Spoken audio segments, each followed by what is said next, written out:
गुरु पूर्णिमा की कथा। प्रथम गुरु पूर्णिमा की कहानी।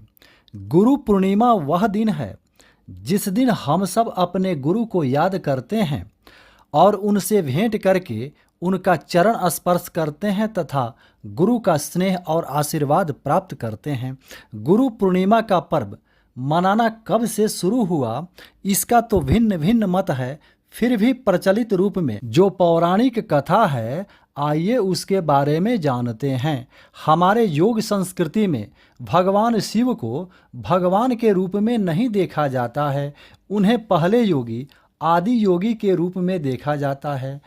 आज से 15,000 वर्ष पहले एक योगी हिमालय के ऊपरी क्षेत्रों में दिखाई दिए थे।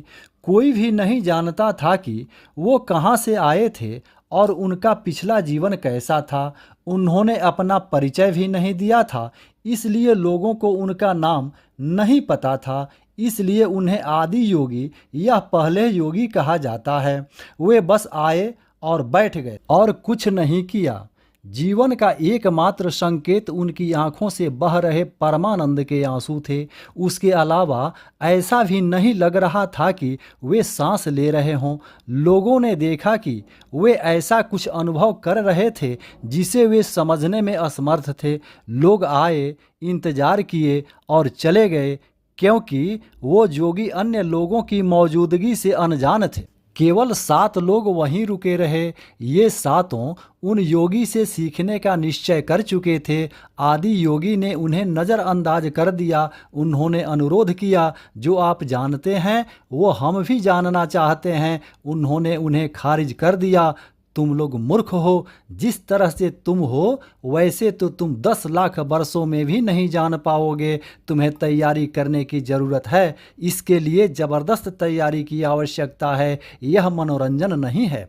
लेकिन वे सीखने के लिए बहुत आग्रह कर रहे थे, इसलिए आदि योगी ने उन्हें कुछ प्रारंभिक साधना दी। फिर उन 7 ने तैयारी शुरू कर दी। दिन सप्ताह में बदले, सप्ताह महीनों में और महीने वर्षों में। वे तैयारी करते रहे।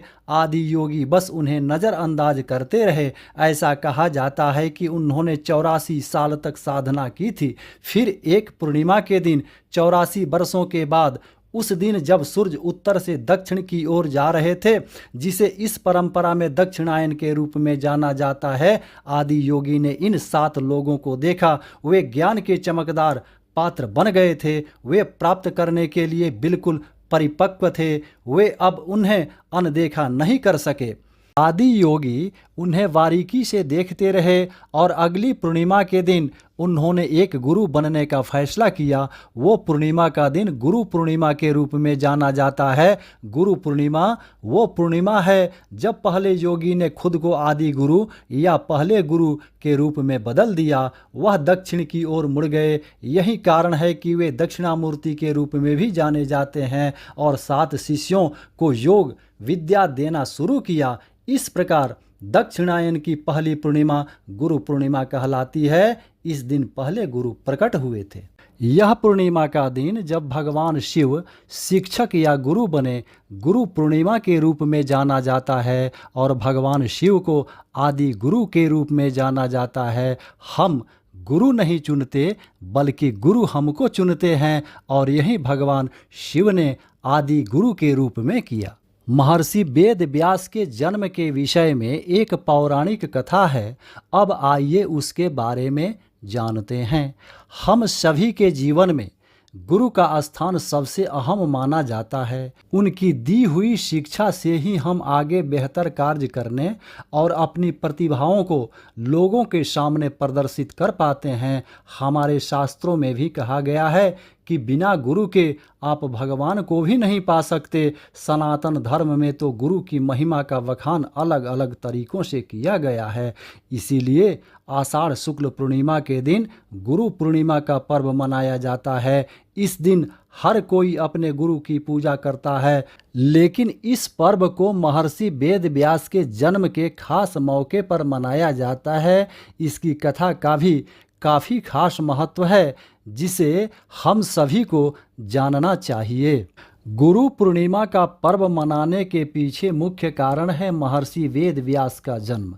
महर्षि वेद व्यास भगवान विष्णु के अंशावतार के रूप में धरती पर आए थे।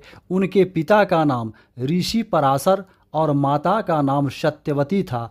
उन्हें बाल्यकाल से ही अध्यात्म में काफ़ी रुचि थी, जिसको पूरा करने के लिए उन्होंने अपने माता पिता से प्रभु दर्शन की इच्छा प्रकट की और वन में जाकर तपस्या करनी शुरू कर दी। लेकिन उनकी माता ने इस इच्छा को मना कर दिया और महर्षि वेद व्यास ने अपनी माता से इसके लिए हठ किया।